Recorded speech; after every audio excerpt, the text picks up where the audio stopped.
کہ صحابی فرماتے ہیں میں نے آپ صلی اللہ علیہ وسلم کو فرماتے ہوئے سنا کہ آپ علیہ الصلوۃ والسلام نے ارشاد فرمایا کہ دو آنکھیں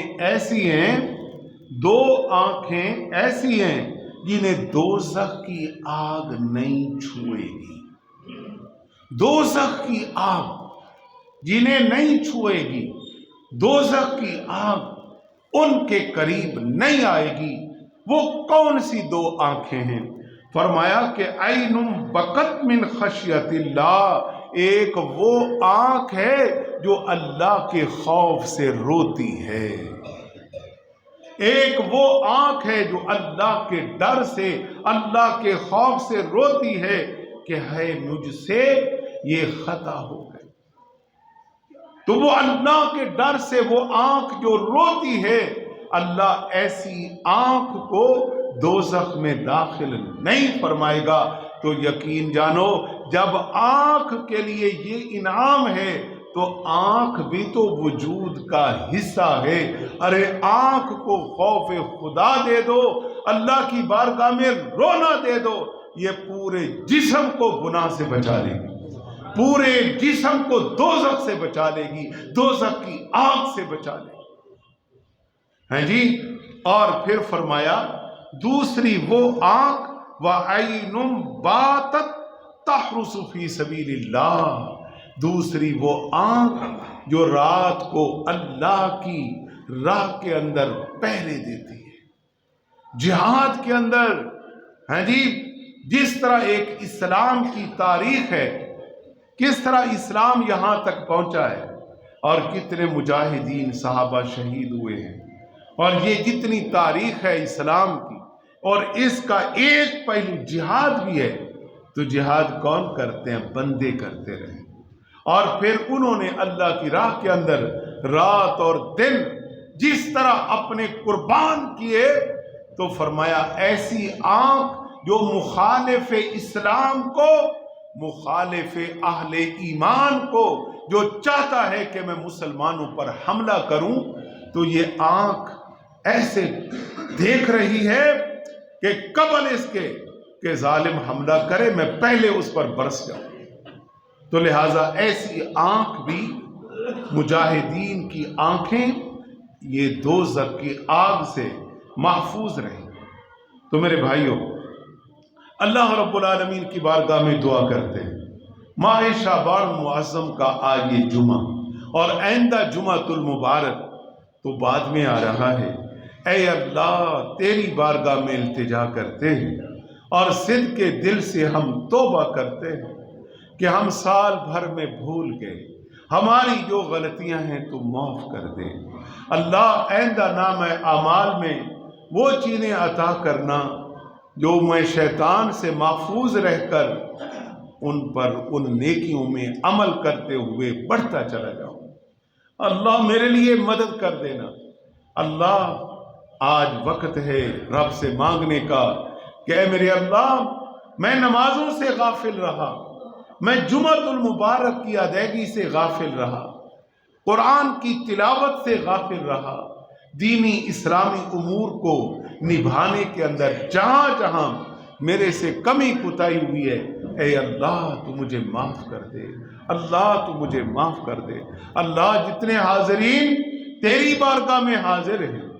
ہم تیری بارگاہ میں التجا کرتے ہیں، ہماری خطاؤں کو معاف کر دے۔ اللہ کریم ہمارے والدین، ہمارے عزیز و اقارب، ہمارے پڑوسی ہمسائے، ہمارے رشتہ دار، ہم سب کے جو بھی آل حق آل ایمان دنیا سے چلے گئے، اللہ کریم سب کے لیے بخشش کی دعا کرتے ہیں، قبول فرما لے۔ اور یہ بھی اللہ تعالیٰ سے مانگ لو کہ اے اللہ جتنے سانس باقی ہیں تو اپنی عبادت میں، ریاضت میں، علم میں، عمل میں، زہد میں، تقوی میں، پرہیزگاری میں بسر کرنا عطا فرما دے۔ اللہ اس میرے دل کو، میری ان آنکھوں کو اللہ تو اپنا ڈر دے دے، اپنا خوف میرے دل میں اتار دے کہ تیری بارگاہ سے ڈر کر